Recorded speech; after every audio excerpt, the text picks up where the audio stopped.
Good afternoon. My name is Alicia Barrett. I'm the wine educator at Binny's, and today we are talking all things Pinot Noir, which I'm absolutely thrilled about because I love Pinot. It's one of my favorite grape varieties. And here to contribute, taste, and chat, we have Barb Studman, our wine events manager, Heyo, cheers. and Don Scheel, our special guest, wine manager at our famous South Loop location. Hello, everyone. Hey, welcome, Don. Welcome. Thanks for having me. How are things Good. going at the South Loop store these days, Don? Things are great. It's very busy. People are very happy to have alcohol, it seems, in these troubled times. So we're doing well with the new curbside service we're offering. Lots of will calls. Still lots of people coming in shopping, most wearing masks, thankfully. But business is excellent. So we're getting through it. Cool. Thanks for hanging in there for us. Absolutely.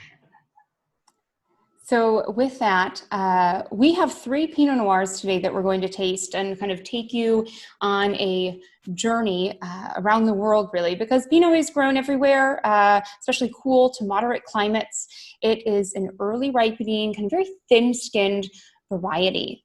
It makes it kind of difficult to grow. And so a lot of people, when they maybe say they don't like Pinot Noir, they've had a really inexpensive one, well, it's hard to do well at low price points because you don't blend it. It's often made just as a single variety. You don't really cover anything up with oak. So it's all about the quality of the fruit, all about kind of this gentle winemaking that allows the fruit to really shine.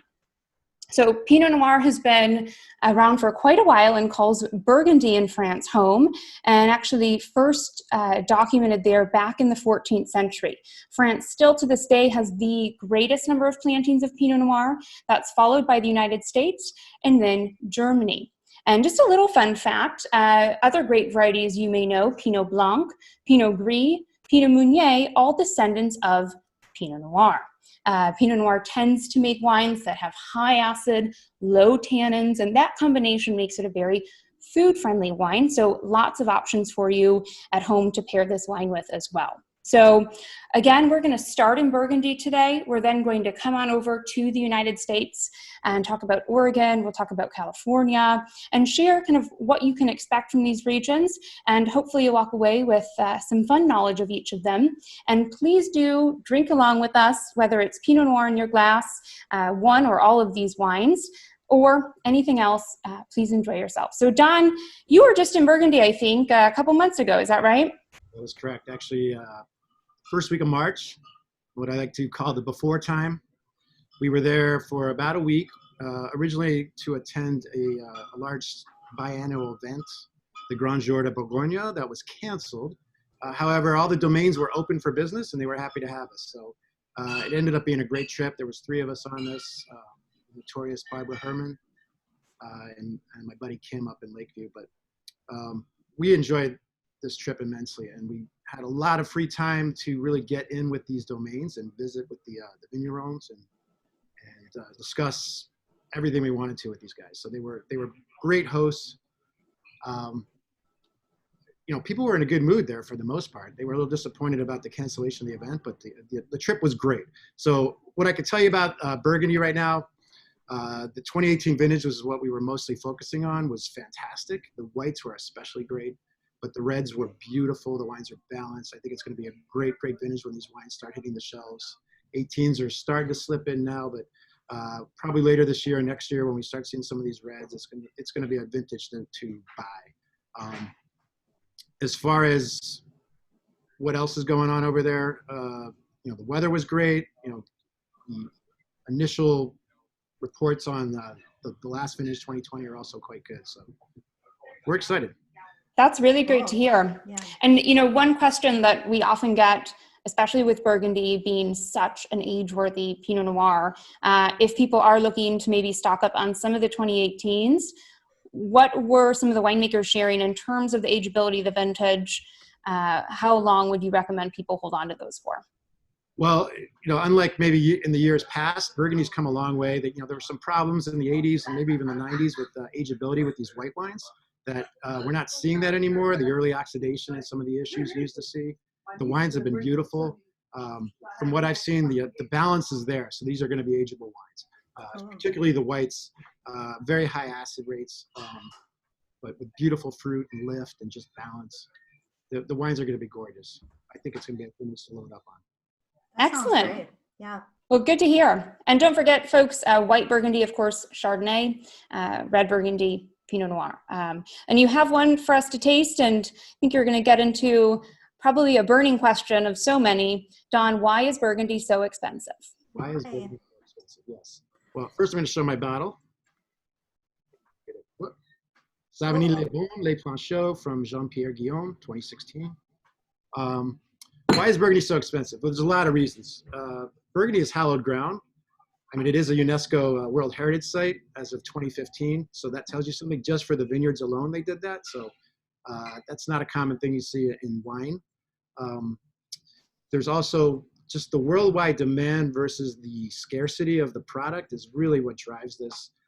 And the quality has gone so high, as I've mentioned, in the last, say, 15 to 20, 25 years. They've really turned it around. A lot of organic practices being reintroduced into the wineries. Just excellent quality across the board. And the scarcity factor is what drives that. So I did this little, just to show people what we're talking about. So that little black dot in the middle, that's Grand Cru. Wow. Those are the wines that are nearly impossible to find and very few of us can afford. The secondary circle would be Premier Cru. And then the outer circles, that's where I think most people need to focus their buying habits, because that's where you're going to get some value. It's important to note, though, that Burgundy is just not cheap. So if your budget on wine is $10 to $15 a bottle, I do suggest you shop elsewhere. And that may be true for Pinot Noir in general, but particularly Burgundy. And just to clarify, not elsewhere as in not Binny's, but just another just another aisle. Don't go to Burgundy with $15 in your pocket and expect to get a world. It's just the wines cost a lot. They're in demand. The demand is, especially in other markets that didn't use to buy these wines, Japan, Russia, China. There's only so much wine to go around. So that's really what it comes down to. Scarcity, quality, worldwide demand. Sure. So tell us about the Savigny Les Bons. Yeah. So the What's in the Savigny Les glass? Bons, I picked this for a couple reasons. One, it's part of the heart of Burgundy, the Côte d'Or. The wine is actually sourced from the village of Savigny Les Bons, so near Beaune. It's very close to the town of Beaune, which sort of anchors the southern half of the Côte d'Or. But the wine is vinified in Beaune Romanée, which is sort of the most hallowed ground in Burgundy. And this particular producer makes his wines organically, which I wanted to sort of stress that because it's really what's caught on as far as this improvement in quality. I'm going to taste this wine now. And just to go back a teeny step, let's remember, folks, that, in most parts of France, most parts of Europe for that matter, we're calling the wine by where it comes from, right? Rather than just putting Pinot Noir on the label. So when he talks about Savigny Les Bons, that's the village from which the grapes come, right? How's that tasting? In France, it's important to know, and that's maybe some of the confusion sometimes in the American market is they look at this and like, what is this? Right. So talk to guys like us, we'll help explain it. But yeah, wine in France is named after where it comes from versus in the US where it's named what it is. So, this wine's really nice. It's quite dry. The fruit's a little brambly. A little bit of a smoky kind of umami note in there. High acid. Again, this is definitely a food wine. I really enjoy it. To be fair, I've had this open about 90 minutes, so I tasted it when I first opened it and tasted it now. And the aromatics are quite expressive at this point. It was a little muted at first, but it's showing beautifully. It's a little young at 2016, so it will benefit from an hour or so of decanting. But it's a lovely wine. It's something I would pair with, a beef bourgogne or a cassoulet would be a really nice pairing for something like that. Classic. Yeah, worth noting too, we're going to post in the comments on the video that we've got a link to our chef demo recipe. It's got some grilled mushroom sliders on there. I think that would be a no-brainer pairing too, right? Absolutely. Yeah. Yes. Maybe a little simpler than beef bourguignon. Yeah, slightly less time involved, though. I guess time is something we do have right now. It's something we have fair. these days. So. Yes. Fair. The other thing just to mention on Burgundy, remember it's different than Bordeaux in that when Don mentioned Grand Cru and Premier Cru, these are vineyards. Okay, it's the land that is prized and determined to be of a certain quality level. It's not associated with the domain. And that's different from Bordeaux, where it is associated with the chateau, less of the land itself getting the classification. So just a little bit of difference there. Great reminder. Yep. Yeah. So Don, thanks so much for Burgundy. I love it. If you have not been to Burgundy and you do enjoy Pinot Noir, sometime in the future, it is a magical place. So beautiful, people are great. One little side note: as expensive as the wines got, the people there are very salt of the earth. There is not a lot of pretense. You know, the aren't grand chateaus like you see in Bordeaux, or these palaces they're building in Napa Valley. These people live in fairly modest homes, and they're just all about what they do, just producing world-class wine. So that was great.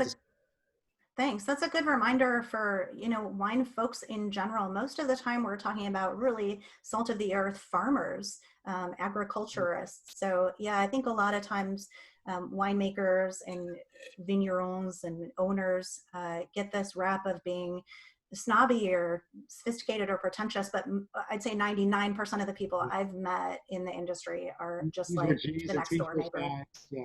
And they were just as happy to walk around and feed their chickens as they were to talk about wine. So that's great. I love it. I mean, I personally don't know about Burgundy. I'm the only one of the three of us that hasn't been yet. I'm just saying. Hint. Yeah. You're on deck. So moving on, Alicia, what do you have today? Yeah, so let's hop on a plane. Let's head over to the Willamette Valley in Oregon. Another place near and dear to my heart, producing world-class Pinot Noir. Pinot Noir was first planted in the Willamette Valley in 1965, so not that long ago. But I do want to back up a little bit, and I'm going to nerd out for like 30 seconds, but I think it's really, really cool. So just to share a little bit about kind of what we're dealing with in the Willamette Valley, up until 12 million years ago, the Willamette Valley and much of the Pacific Northwest was on the Pacific Ocean floor, slowly accumulating marine sedimentary soils.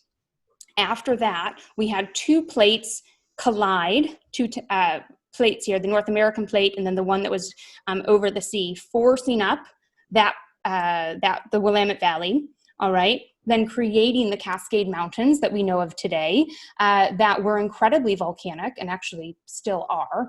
There's still an active volcano there. But we then, on top of that marine sedimentary soil, had volcanic basalt. As the volcanoes would erupt, they would flow down the Columbia Gorge, depositing that red volcanic basalt that we know of today in the Willamette Valley. So lots of really rich soil history here that plays itself out. And the reason I wanted to share that is because different AVAs, there are 7 AVAs within the Willamette Valley. So when you go and shop for Pinot Noir from the Willamette, if you just see Willamette Valley, they're sourcing fruit from all over the region, great. And that's often where you'll find the best values in that kind of $15 to $20 range. But above that, you might see individual AVAs from within. And I'm showing you here the Stoller Family Estate Pinot Noir 2018 from, as you see, the Dundee Hills. Now, the Dundee Hills, known for these kind of jory soils, these red volcanic basalt soils that I mentioned. And along with many other things, I'm simplifying tremendously here, but bear with me. You get kind of a very kind of pretty, succulent, kind of mixed berry, a little more red fruit driven, but really pretty high acid wines. In other places, another popular AVA on our shelves is Hill Carlton. This will play itself out very differently. So Hill Carlton, that volcanic soil was washed away. So it's just that marine sedimentary soil I mentioned. That plays itself out in a bolder, spicier, a little more blue and black fruit Pinot Noir. So depending on which kind of style you like, that's kind of one way to determine the difference when you're looking at the shelf. The other one that shows up a lot on our shelves is Eola Amity Hills, another AVA in there. And that's predominantly volcanic. So again, that kind of pretty feminine, succulent, red fruit driven Pinot Noir. There are some vineyards a little more marine sedimentary. So that one's a little bit kind of on both sides of the fence. But I wanted to share that because our Willamette Valley section is growing and there are a lot of Pinot Noirs there. So a little bit of soil history and a note of just how important farming is, as Don mentioned, organic farming and just sustainable farming, especially in the Willamette Valley. They're very concerned about it. They have a number of different certifications trying to preserve the land, and soil types matter all the way through to winemaking. So that's Willamette Valley. Absolutely lovely region. They're growing Pinot Noir mostly, but they also grow Pinot Gris and Chardonnay are probably the next two most popular. But Stoller Family Estate that I'm drinking today, they're in the Dundee Hills. They actually grow 10 different varieties. So they also do Riesling and Syrah and Gamay, Tempranillo even. So they're playing around with a lot of stuff. But let's go ahead and taste this one. And I too opened it up a little earlier. This is the 2018, and it is just driven by the red fruit. Like these cranberries and really ripe strawberries. There's a gravelly, kind of a stoniness to the wine as well, like a crushed rock. But mostly it's fruit. And when Don was talking about the savory elements that were coming through on his wine, not quite there yet. So with age, Pinot Noir will develop these savory mushroom kind of umami qualities. Not there, it's 2018, so it's super young, but if you want something really bright, tons of red fruit, kind of medium body, but lovely high, it's very high in acid, definitely makes me pucker when I have it. This is for you. So this is Stoller Family Estate, all estate fruit, $23.99. They also do whole berry fermentation, which increases the aromatics on the wine, so it makes it really pretty and really pretty on the nose. So, yeah. And I think that's a pretty common technique with winemaking with Pinot Noir, right? Is that whole berry, whole cluster fermentation that really helps release all of those pretty flowery notes. Yeah, all the aromatics. And I think that was a great history of Oregon wine under 5 minutes. That was really well done. But I think as a general rule, when we're talking about Oregon Pinot, it kind of rides a line somewhere between California, like we're going to get to, and Burgundy, right? Is that a good sort of characterization? Yeah, I would say, every place is different. So it's not going to be exactly like another. I think it tends to be more Burgundian in quality. This, for instance, 85% neutral French oak. The rest is new, but it's not driven by oak. They're not trying to shine any oak elements through on the wine. It's also a pretty cool climate. And so we're not getting super ripe, super alcoholic wines. So yeah, in between, maybe slightly towards Burgundian, but it depends where you are in California, because a lot of producers in certain cooler areas are doing some beautiful wines there too. Cool. So how's that one in the glass? Lovely. Yeah. It's really bright. Tons of red fruit, as I said, and just kind of into those slight kind of gravelly turn soil, earthy notes. So, yeah, very pleased. Think it's great for $23.99. Mm-hmm. Yeah, in the U.S., I think if you like French wines, your best bet is probably to go to Willamette Valley versus California. So, as far as a bridge that separates the old world. Yes. And a bridge the other way too, if what people are accustomed to is Pinot, especially from Sonoma County AVAs. Oregon is a good bridge towards Burgundy probably. And just to sum up, we're not going to show them today, but I think New Zealand, especially Central Otago, is kind of somewhere in that middle of the range too. Sure. Yeah. Anything else on Willamette Valley, Alicia, or this? No, I would encourage everyone to check it out. Mostly it's really dominated by small kind of family producers, which is refreshing a lot of times in wine when we talk about these big guys. So Willamette Valley, they're in Oregon, great source of really elegant Pinot Noirs. So we're going to continue our way south then, and Barb is going to represent Sonoma for us here with her Pinot Noir. Barb, tell us about what you have. I'm excited to finally taste it for you guys on camera, because all I've been doing is smelling, and it's super compelling in the glass, really pronounced, deep, kind of dark, rich berry fruit, a lot of raspberry, cranberry, but I'm getting a really lovely sort of underlying black tea note, which for me isn't always common in this region, but it's really dynamic just in the aromatics. But my AVA is Russian River Valley, right in the heart of Sonoma County, North Coast, California. And I apologize for the dribble. Even wine pros make messes sometimes, you guys. Yeah, that's the clean one. So this is Capot, and I hope I'm pronouncing that properly. A gentleman named Sean Capot, and like the others, I'm really excited to show something a little smaller production and family owned and operated. So without getting too nerdy about Northern California, I selected Russian River because this is one of my two favorite appellations in California for Pinot, my second being Sonoma Coast, which is light and really elegant and pretty, a lot more coastal influence. But I want to remind people when we're talking about Northern California, this isn't sun and sand and, you know, San Diego beaches. This is wine country and a lot of clouds and a lot of cooling influences, including the Russian River itself, right? So it goes from the ocean into wine country and kind of acts as a conduit of that cool air and keeps the Pinot Noir grapes really nice and cool, and fog coming in from the ocean really shelters everything really well. So it's one of the most perfect climates you can find for this grape. They also do Chardonnay really well, as well as some nice sparkling wines there, as you can imagine. But I really like this project, and I like this dude. He also makes great Cabernet Sauvignon up on Howell Mountain in Napa Valley under the O'Shaughnessy label. Did a lot of kind of junior winemaking stints, including Pine Ridge and Peter Michael. So he had a great resume, and he set up shop here with Capot and this Pinot Noir he named Chimera, after, in Greek mythology, 3 animal creature. You guys know the 3? Definitely not. No. It's an Alicia, a Don, and a Barb on the label. This is lion goat, and it's got a serpentine tail. So that's, you can look that up in Greek mythology, folks. We're not literature specialists, but that's where the name came from, because he was blending grapes from 3 different vineyards in the Russian River. One was Widow's Vineyard, the other one being Starscape, and a third. The other thing to note about this particular bottling is 13% of the fruit also comes from Santa Lucia and parts of Southern California.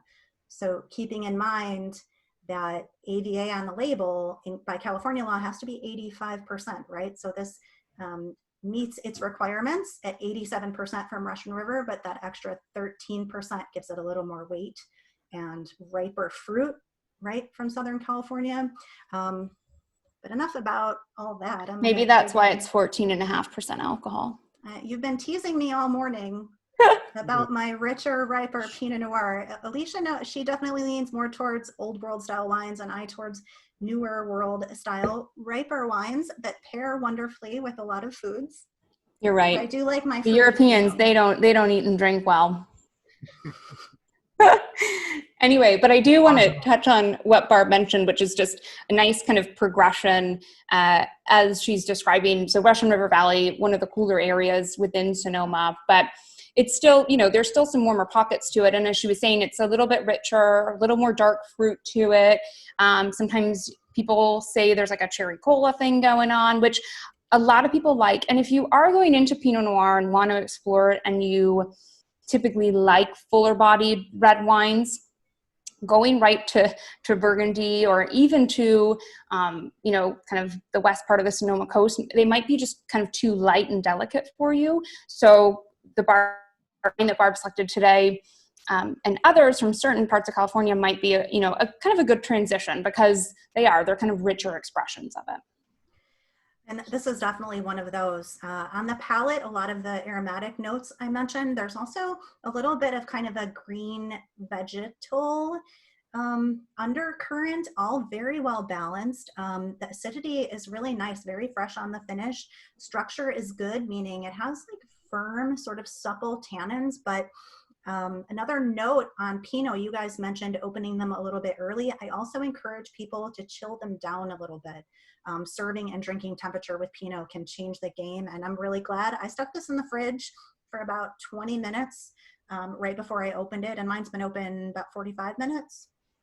And I'm really glad to have a little bit of a chill on it, because it just brings out the freshness. But I really like the tart cranberry, little bit of, yeah, even like Don mentioned, brambly fruit on it. The tea is there, but yeah, that green sort of almost like a tomato leaf. And the finish is really wonderful. I'm looking forward to enjoying this more with some food later. I think that's a really Excellent. good point about temperature too. Pinot in particular does benefit from being significantly below room temperature. Is probably a good place to be. 60 degrees or less is an ideal serving temperature for these wines. Certainly, this one's sitting in the glass now. I could tell it's warmed up a bit. And it was a lot better an hour ago when it was a little cooler, as far Yeah. as the tactile sensation of drinking it.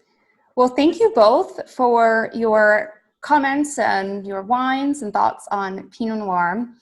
Again, an absolutely fabulous wine that can make some of the most kind of elegant, nuanced, delicate expressions that are super age-worthy. So we hope you enjoyed and continue to expand your kind of Pinot Noir library and discover different ones around the world. We mentioned Central Otago in New Zealand, another great place.